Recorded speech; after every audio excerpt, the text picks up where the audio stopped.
Welcome to season 2 of TBI Uncovered. The platform now allows traumatic brain injury survivors, those with brain injuries, brain conditions, stroke survivors, survivors of life, and caregivers, medical professionals, organizations, and anyone such with brain injuries to share their stories, plus provide tips and resources to those impacted. On today's episode, I have a mother who's also a caring author, and she's caring for her son currently. So I'm gonna bring her in now. Hello, how Hi, you doing? How you doing, Marna? you, is that that's saying it correctly, Marna? Marna. Okay. So I want to start with you. I'll start with you to introduce yourself, and then go on to share a person story. Okay. Well, my name is Marna Smith, and I now advocate and caregiver for my adult son, Smith. He had a traumatic brain injury 5.5 years ago after a Wow. um he was being You said skateboard fall. a skateboard fall. Okay.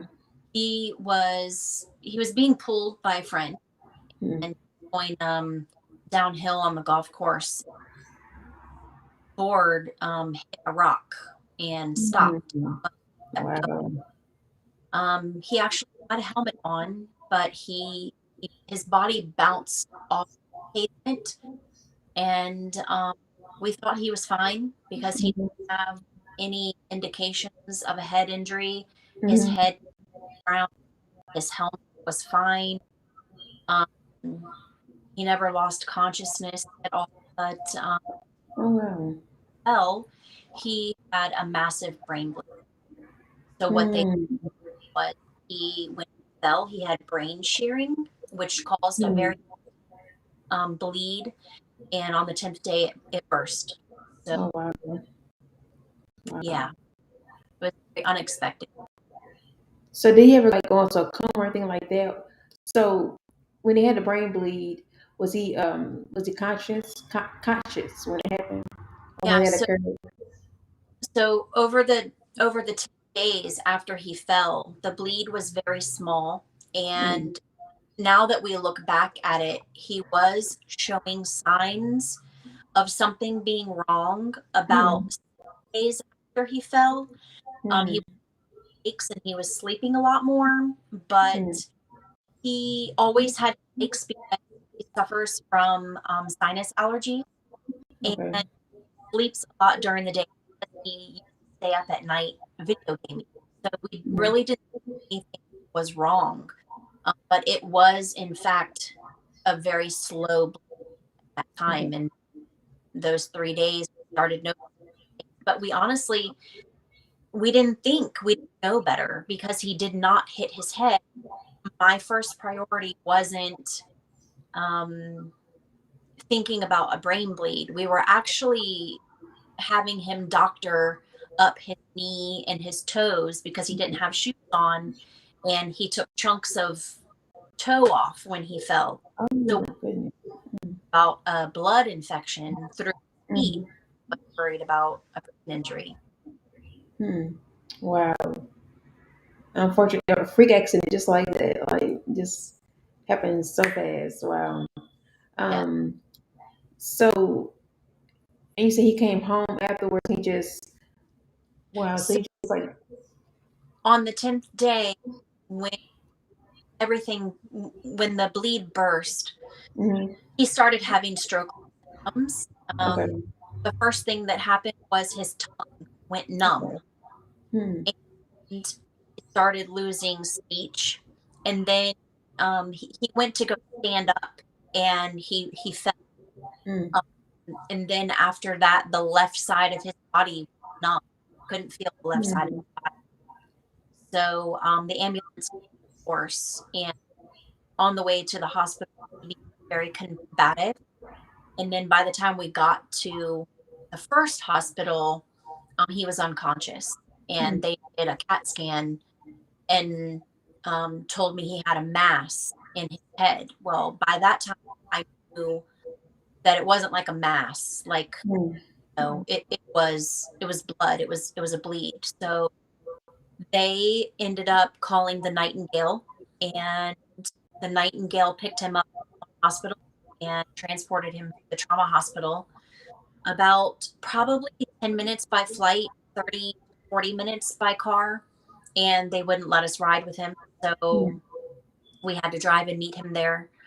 They didn't do anything with him until we got there. So there was lots of precious time. Yeah, waiting and stuff. Yeah, yeah. Um, but so what they did was a ectomy where they cut off the right side of his skull, Mm-hmm. well, out instead of down his brainstem. Um, Mm-hmm. yeah, he was unconscious for several days and in the ICU for a month. And over that time, he slowly became more aware, but he was still really um, low functioning. And they started a trach, a feeding tube. Mm-hmm. We were transferred out of the ICU to another unit where we were going to work on weaning him. Mm-hmm. Off the trach. Yeah. So we were there a month while we interned. Mm-hmm. So we were in the trauma hospital for 2 months Wow. before we got sent to So, what was going through your mind when this was going on? Like, what were your thoughts like as a mother seeing your son go So through all that? it was the most and has been the most traumatic part of my life. Mm-hmm. He's 25 years old. He'll be 6 on the 29th of this month. Wow. Um, Oh, so it was very hard seeing him that way. sure. And we had the doctor was saying, oh, you should let him go, he'll never have quality of life, But, he'll never heal this. What would your son want? Would he want to live like this? And our thought, we're in the power of prayer, and exactly, that's right. that he survived the fall, he survived the initial surgery, and it wasn't I didn't feel like it was my call Mm-hmm. um into his life, I would say. Mm-hmm. Believed that he was young and that he could heal, and Oh yeah. we were ready to take on that journey. Mm-hmm. Yes, the same thing happened with me. I can't imagine. I'm not a mother, so I can't imagine from mother standpoint. But I went through the same thing. Um, they gave me a 5%. They gave me a 5% chance of survival, and they told my mother, she's not gonna make it through the night, and they would call my family, telling get them all riled up, and it just again like you said, the power of prayer and things like that. You know, has brought me a mighty a mighty long way. And I don't like when doctors. I know they have to do it because it's like their job, and it's I guess the correct thing to do. They want to Mhm. give you they want to give you the medical the book side of what it looks like, but when you have faith, it's like you can't look at what you see, Right. because I'm evidence of it because I wasn't talking, I wasn't calm for a month and a half myself, so I couldn't even talk for 4 months. And so I'm evidence that, God has last at the end of the day, So I'm glad you use your faith and didn't let that stop you from believing that things would different, it would change. Right. So I'm glad you still made sure kept your faith. So Yeah. so he was in the hospital for how long? So I know he he's was at comfort, you said, but how was he long in the hospital? so he was in the trauma hospital for 2 months, Okay. transferred to a rehab hospital in Georgia Mhm. for 4 months. So Okay. in the hospital altogether at the very beginning for 6 months. 6 months. Okay. And so, did you have to quit your job? Yes. You Yep. did. Um, Mhm. I was a lead preschool teacher at the time. Mhm. Mhm. He was working there as well, while he was waiting to leave boot camp. He's an Mhm. engineer, so he was just waiting to leave. He was passing the time working, and yes, I had to give up my position there. Mhm. Mhm. Yeah, And that's what the government does. You just do what you have to do. You just it's not sticking in your mind. What I've been told yeah, from what other mothers I've interviewed and some, it's my child. It's my baby. Like I got to take care of him. So it's yeah. second nature. Yep. So how has caring for your son impacted you? Um, so medically, I'm not the same person I was before. Hmm. I My stress level is really high. Mm-hmm. Cortisol levels are really high because I'm Mm-hmm. not, and my stress is so high. I've actually gained 25 pounds.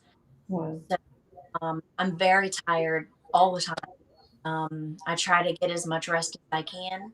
Mm-hmm. Um, but it's definitely changed me a lot. I'm not as social as I be.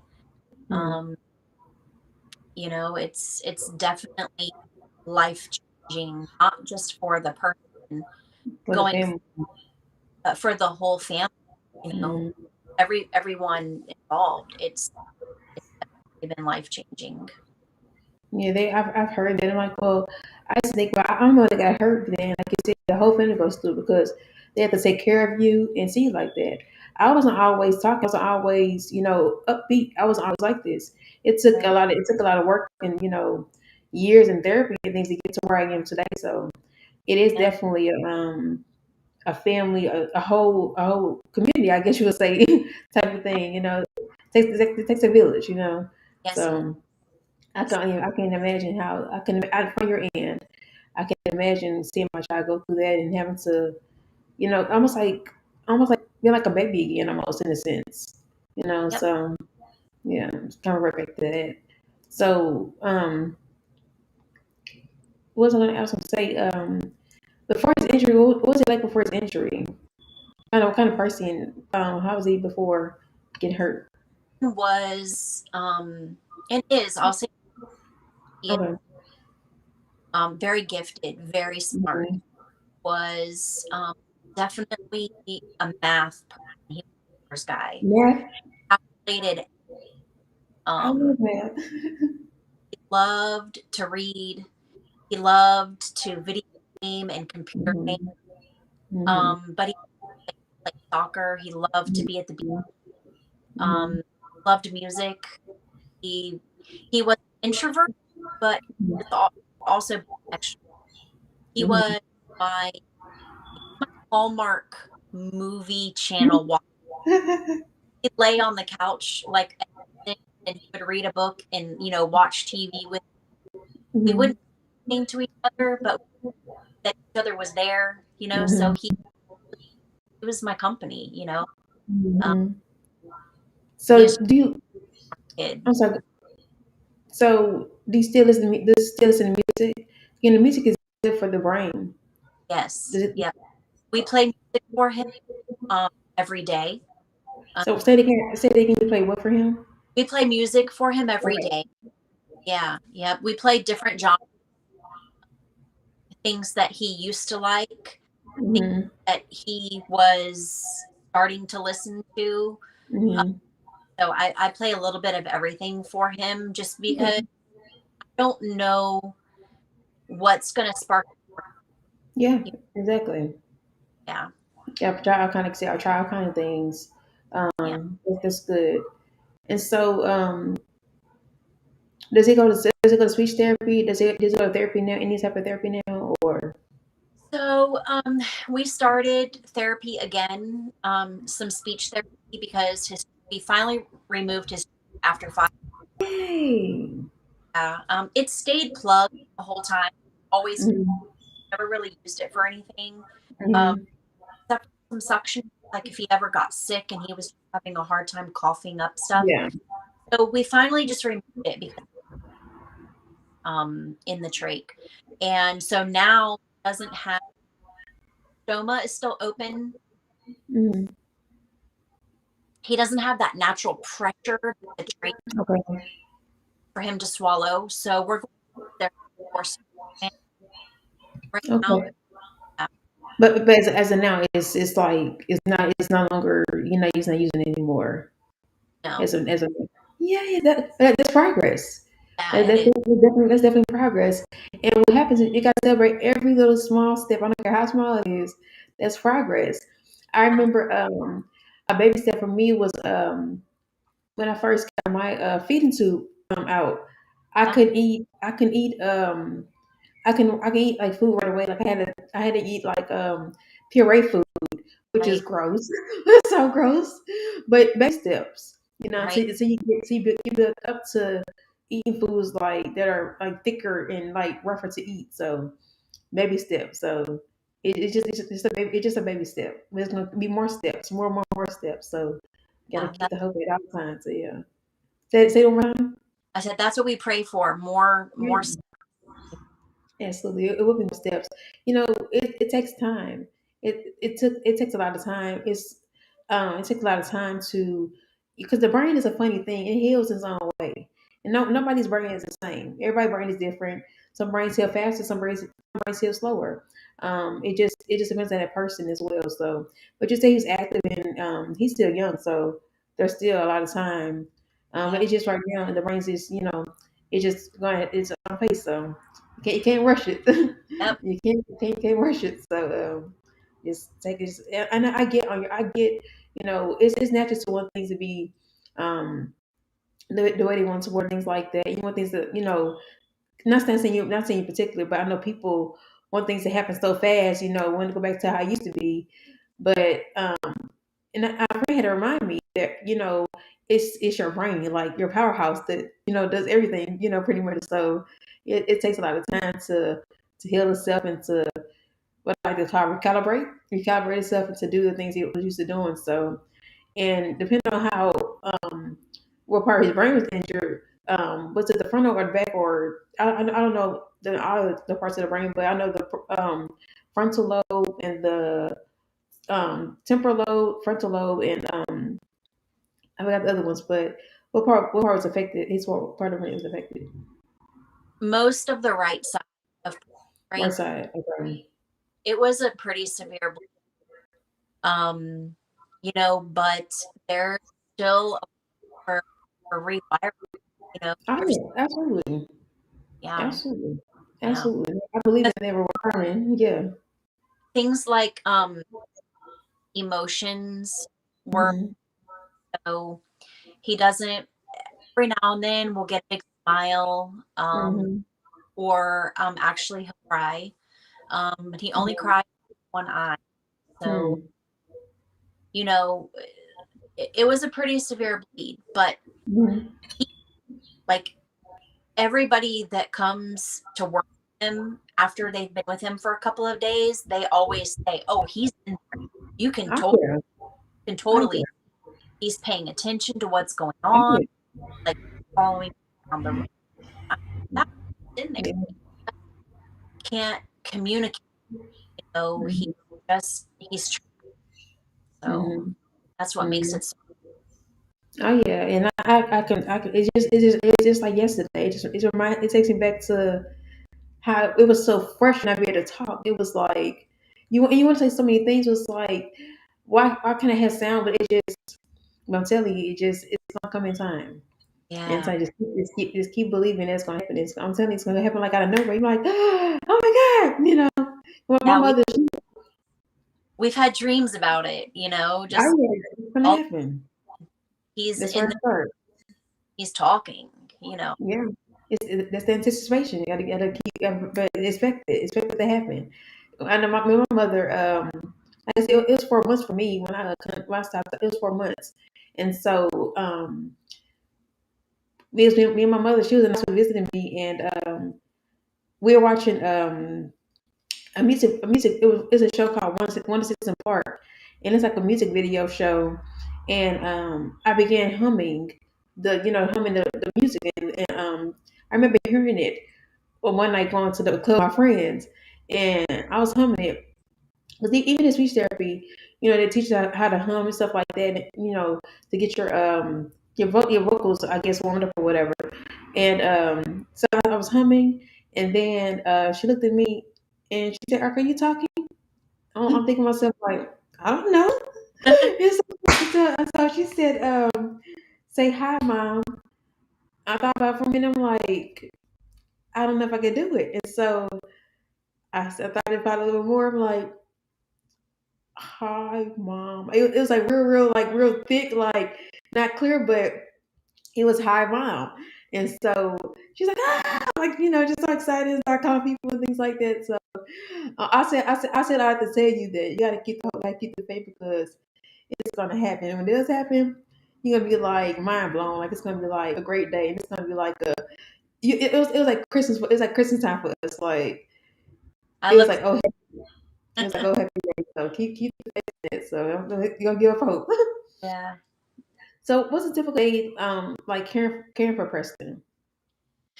So typical day is his first round of medication is at 6:30 a.m. Mm-hmm. Sometimes he's asleep, sometimes he's awake. Mm-hmm. He's awake at 6:30 a.m. I'll typically fall back asleep, so I'll go back to sleep. Mm-hmm. But his second round of medication and food is at 8:30 a.m. So Mm-hmm. I'm up at 6:30 a.m. and I start his feed pump and I give him his meds. I go back to sleep if he's asleep. I get up at 8:30 a.m., give him more meds and more food. And Mm-hmm. um, typically by, I would say 10:30, if I'm doing it myself, I start his bath and I go through, bathing him and stretching him. We do a lot of range of motion. Good. So Good. I range of motion bath. So his bath time with me takes about an hour because I really take my time and, stretching every bit, finger, knuckles, wrist, every Mm-hmm. joint I can stretch, I stretch because he doesn't move on his own really. Like he'll stretch his body, stretch his legs, but he doesn't move. Like he's a quadriplegic. So we need and then he do therapy with usually at home and my mom over and I have a nurse. The nurse will help as well. We sit him on the edge of the bed and we do with his legs and you know work with him balancing and his Mm-hmm. neck up and things like that. We usually do that for about an hour. We also have a standing frame that we so Okay. and then by 12:30 more meds and food and then we have downtime where I usually will turn the music off and we'll do like a movie Mm-hmm. um, and then at 3:30 I do more meds and more stretching and we do like a routine with his legs at 3:30 so that his legs get moved around even though he's in his Mm-hmm. wheelchair by 12:30 so we'll do something with legs moving and Mm-hmm. 6 o'clock meds again 8:30 meds bedtime around 8:30 we'll put him back in his bed and do like a wipe down pajama and Mm-hmm. and then I can finally go to bed so yeah it's a long day so I don't rest resting um sometimes he doesn't have a good bed Mm-hmm. at 4 a.m. He was up all night and he wouldn't sleep. So I wake with him because he's breathing hard or Mm-hmm. moaning. So how can I sleep? Yeah. I know that he's not comfortable. Um, Mm-hmm. and then Sure. up so I was gonna ask you. So, did you get training to like 'cause did you get like training on how to like do the feeding tube and do the trach and stuff like that? Did you get training? so at the 4 month rehab where we were, they wouldn't let us come home until I completed all of the training. And I had to do training for speech, occupational therapy, physical therapy, Hoyer transfers, Hmm. therapy. I had to get CPR and first aid. So the rehab that we were at really made sure that I knew how to do all of that. And Okay. nurses also taught me how to do the the feed pump, and how Hmm. meds. And then the care partners at the hospital taught me how to bathe him and dress him and change his sheets Hmm. and know things like that. So I got a lot of training where, God, I think it's important for people to know that if they are in a position like this, on how to like what's needed when they have to care for some, if they ever have to care for someone like that. So that's why I Mhm. asked that question. So I think it's important to make that known. It's not something you just I mean, you just know how to do. I mean, it's different from raising him from a child. It's totally different. You know, it's a lot more equipment to use. You can certain things you have to know how to maneuver. It's a brain injury, so it's got to be you have to be careful. And so I'm glad you have training and things like that. So that's wonderful. Um, so you say you have other people that help, other people outside, other caregivers that come in. I have so we qualified for nursing services. So Hmm. I can see that works for us. We qualify for 16 hours of nursing care a day. However, there's a shortage, so we don't pull those hours. I know Yeah, about it. yeah. So it's tough. Yeah. 5 days a week, I get at least 12 hours of help. Hmm. 2 days a week, I do get about 15 and a half hours of help.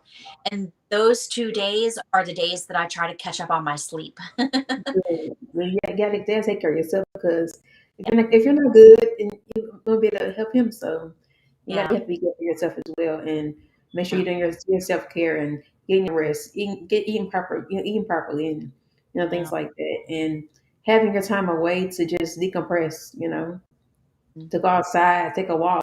Just to and take care of you. 'Cause I know a lot of times you don't take care of yourself when you're a caregiver. You kind of you neglect your own needs.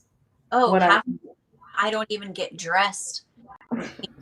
If the nurse isn't there, I don't get dressed until after he's in his chair at 12:30. I don't eat yeah, breakfast until after he's in his chair at 12:30. yeah, So you do put your needs aside, and absolutely.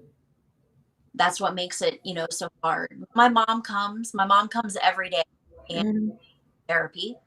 And I have a lady that lives in my neighborhood that also comes and helps. If I don't have a nurse, I'll call mhm. her and ask her if she can come for a couple of hours. So It's so nice to have a support system and people you can call on. 'Cause if you didn't, oh goodness, it'd be rough. That's why I said it takes a village. yeah, that- It's not just one person; it takes a village. And you know, caregivers, it is a shortage. Everywhere it's a shortage. I thought just certain states, but it's everywhere. It's everywhere. So, and it's unfortunate because it's like a person lacks the care that they need. Because there's so many people that need care, and so you can't spend a whole lot of time on one person. Yeah, go take care of somebody else. So it's like it's you're worn thin. So it's always nice to have extra hands on deck so to help assist you. So I know about that because I've been through all that. So and still go through it. So yeah, I might what's what I'm looking for. I'm not I'm not unfamiliar with that because there's plenty of times I still need help getting up myself. There's plenty of times I haven't had a caregiver come. It's like, what am I do? Like, what am I supposed to do? right. Because you need people to help you. So it's like, and when those times come, it's like, wow. So I thank God for my cousin because she comes 7 days a week. Wow. Yeah, so she's been definitely my big support system that I've had in the last, I would say, maybe 5 or so years. So she's been a Wow. whole lot. So I thank God for her. So yeah, it gets rough. Like you don't get a lot of sleep sometimes, and you like your own needs. So Caregiver special, his special place in my heart. So I thank you for what you do, and I know your mother. It's like your job and things like that, but it's so much more deeper than that. It goes, it extends further than that. So I appreciate you, sort of take care of your son and doing what you do because I know it's not easy. So I Thank commend you. Commend you. So you wrote a book. you. So Yes, yes, yep. yeah. So have Yes. you read it to person? I'm sorry. Have you read it to person? Yes, yes, I've read it. Yep. Mm-hmm. So, yeah, I think he's very proud of. Good. Yeah. That's so cool. I love the cover. I love the. I gotta get my copy. I love the cover. I love the cover. By the way, so have you always wanted to be an author, or is it just something that just like happened as a result of your son's injury? So actually, I always loved writing. Mm-hmm. I always took advantage of English back in high school and college. Mm-hmm. I've always loved it. I've always loved to short stories. Um, Mm-hmm. I have a BS in religion, but I have my associates in early childhood and Okay. kids. I just I've always wanted to do something. And then when Preston's accident happened, Mm-hmm. it just kind of I didn't write the book right away after Mm-hmm. it happened. Yeah. It took about 2 years of thinking about it and not really being able to sleep at night because the words were just coming to me. Um, Finally one day I just decided, okay, I'm gonna write all this stuff down and see where, Mm-hmm. and it just all kind of fell into place. Yeah. Mm-hmm. Once I decided to do it, I knew that I wanted to do it on a level that small children understand Mm-hmm. because when they're in preschool, we teach them about their bodies and it's usually, about things that they can see. And we Okay. teach five senses and things like that, but they don't necessarily, get taught what's in here, Yes. what inside Yes. this that we have that's Mm-hmm. every part of their body. So Mm-hmm. I wanted to keep it very simple. I wanted to keep it Mm-hmm. simple. I didn't want the pages to be overwhelmed with a bunch of things and get Yeah. lost by Yes. people on purpose. That was kind of strategy. So, and I included topics that would normally get taught in Mm-hmm. you know, five senses, the number of colors, shapes, um, just all kinds of things. Different types of helmet size, mommy, daddy. Just encouraging and brains. Okay. Um, so how long did it take you to write it? So I decided to take a year, 1 year When you're to to that's pretty fast. yeah, yeah. That's pretty fast. I rewrote a couple of pages. I took some pages out. Um, then my daughter was actually in middle school at the time, and she illustrated half the book. And then one of Preston's friends from church, she graduated from an art college, and she Oh, artist. She the rest of the book. So by the time we got everything all said and done, it was about 1 year until wow. the first copy came out. So Well, that's beautiful. Everything fell in place. yeah. Everything fell in place, and that's beautiful. Um, so you talked about helmet safety. Is that Mhm. the message you want your readers to get, or is it more tailored to brain injuries, or what's the message you want readers to get from the book? In the book, I don't talk about brain injuries. I talk Okay. about helmet safety, Okay. just urging them wear their helmet. So Mhm. Preston takes them on a journey of um, he's about anywhere between 8 to 10 in the book himself as a character, and so Okay. he talks about what they need to protect when they're riding on their toys that make them go, and he talks about the brain him, and he talked about, you know, on a helmet and also elbow pads, and Oh that's a yeah. little bit of the book as well, but mainly it's about helmet safety, riding on things that make you go. Towards the end of the book, Age is an example of a recreational toy where they would need to wear a helmet, and showing Okay. siblings wearing helmets while doing those activities. So Okay. yeah, That's pretty good, and I thank you for that because it's like you say, it's so informative. It's so informative, and helmet safety is important. yes. Um, do you have any other children? I only say you have a daughter. I have so Preston, and he has a younger brother, and Northern. they have a younger sister. Okay. Yeah. So it's just a whole family effort, a whole family collaboration, and the friend at church, Yep. a group effort. And so, what's another helmet safety tip that you can share with us? So one of the biggest things, a lot of people a lot of people may not know that there are different helmets for different recreational activities. I There's a, didn't know that myself. yeah, there's a different helmet for um, snowboarding than there is for riding a bike. There's a different for skate than there is for riding a bike.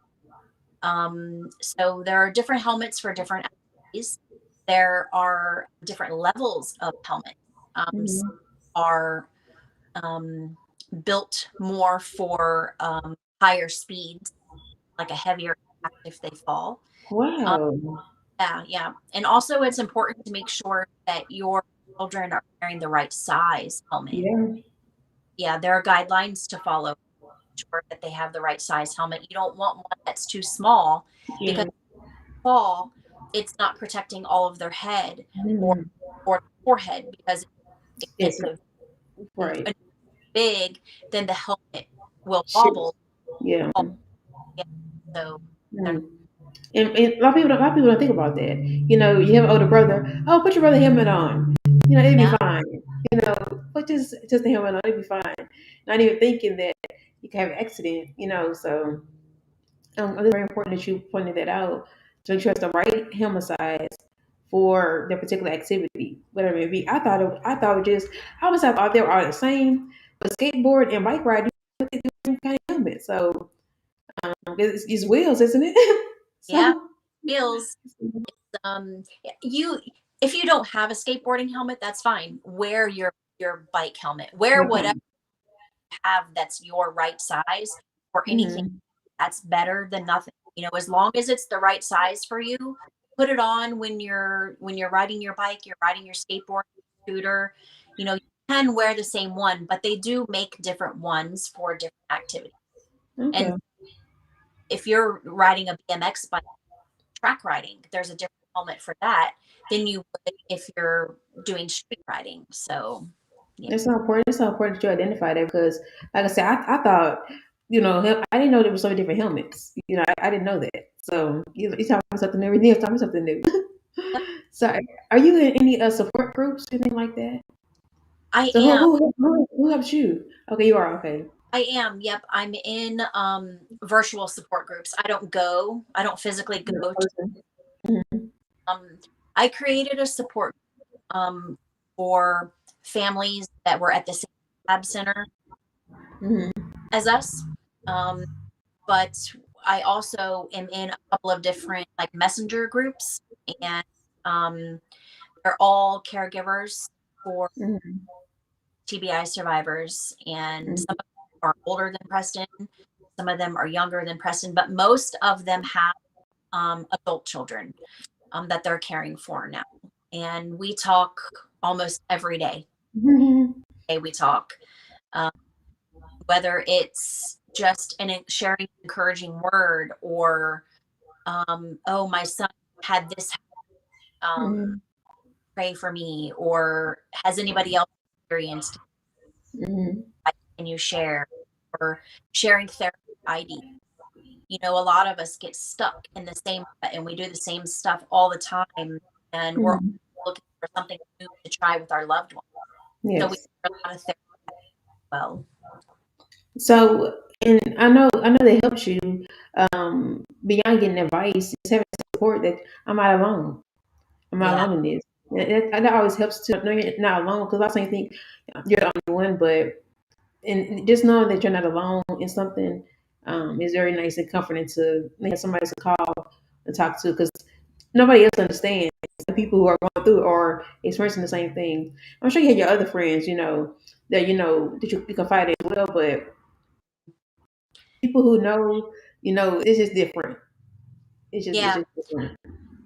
I do have another group of ladies that we have a text string, and we just keep Mhm. it every day.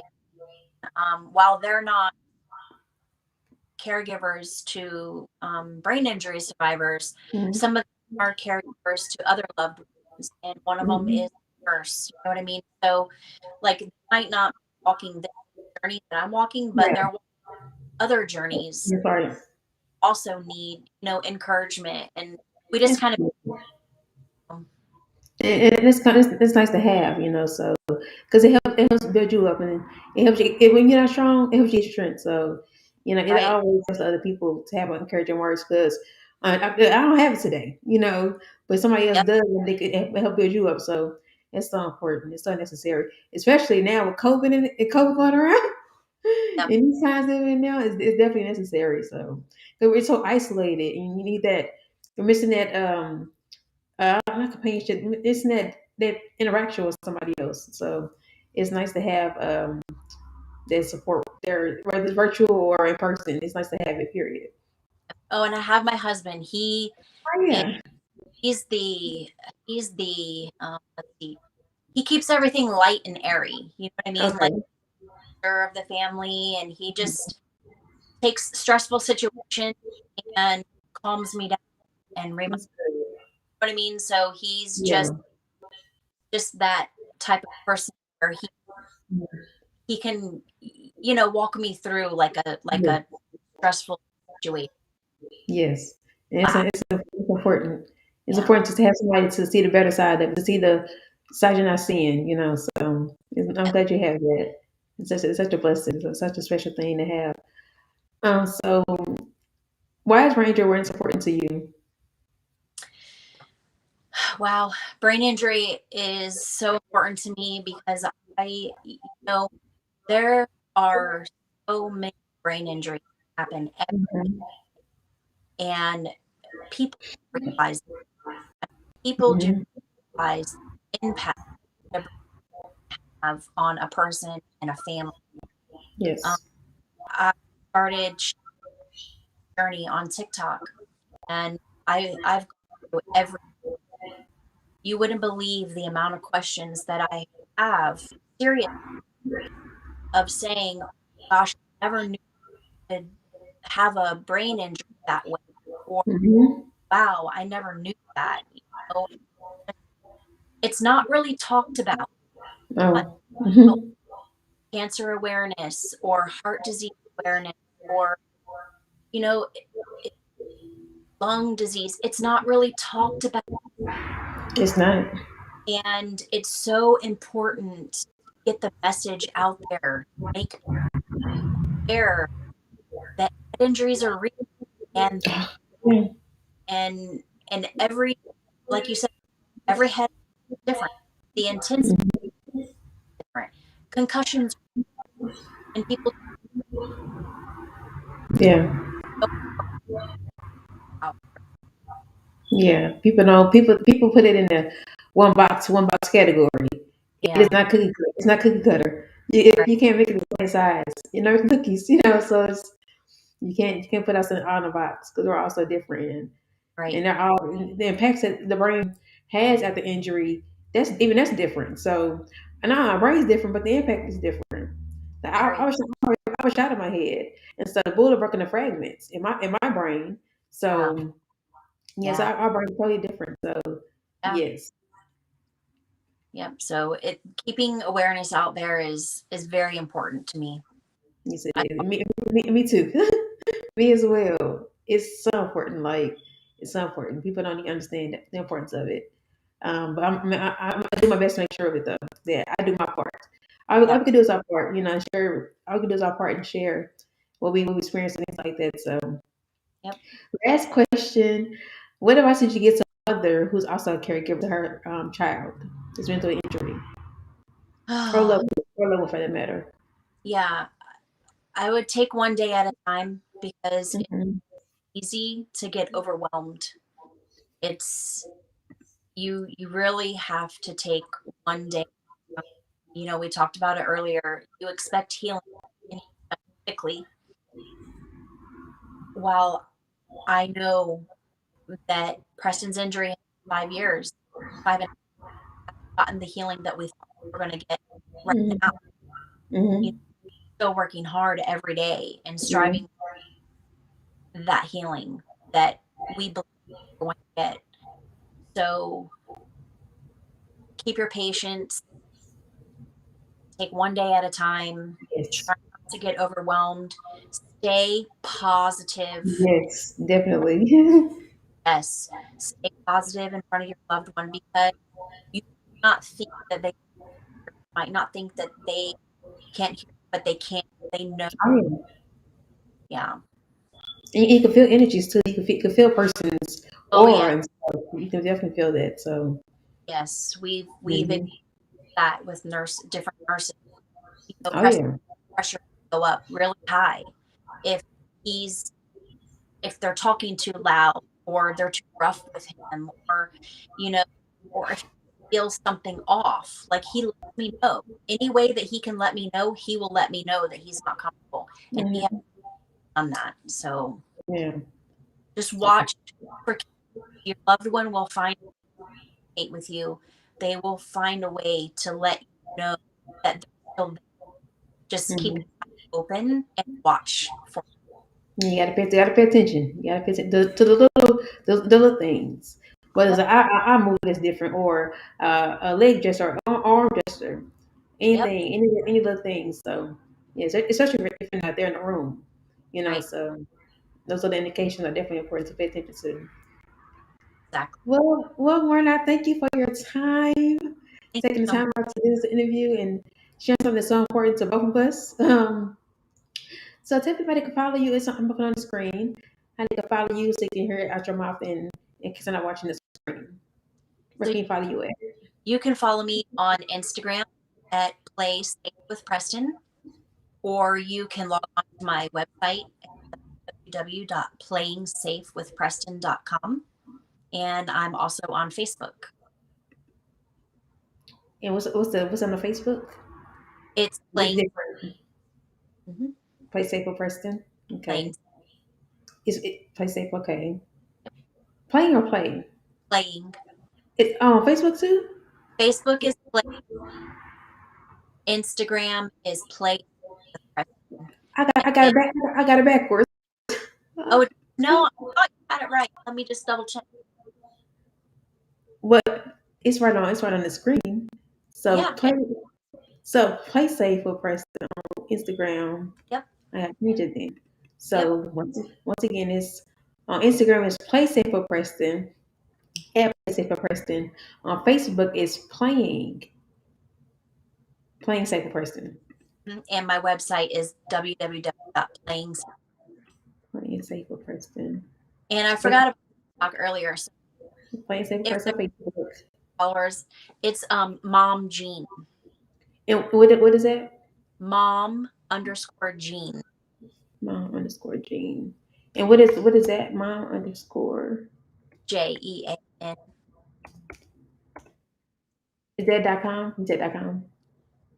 TikTok? No, I think it's just Oh, on TikTok at Mom Jean. Okay, at Mom Jean. I mean, like that TikTok.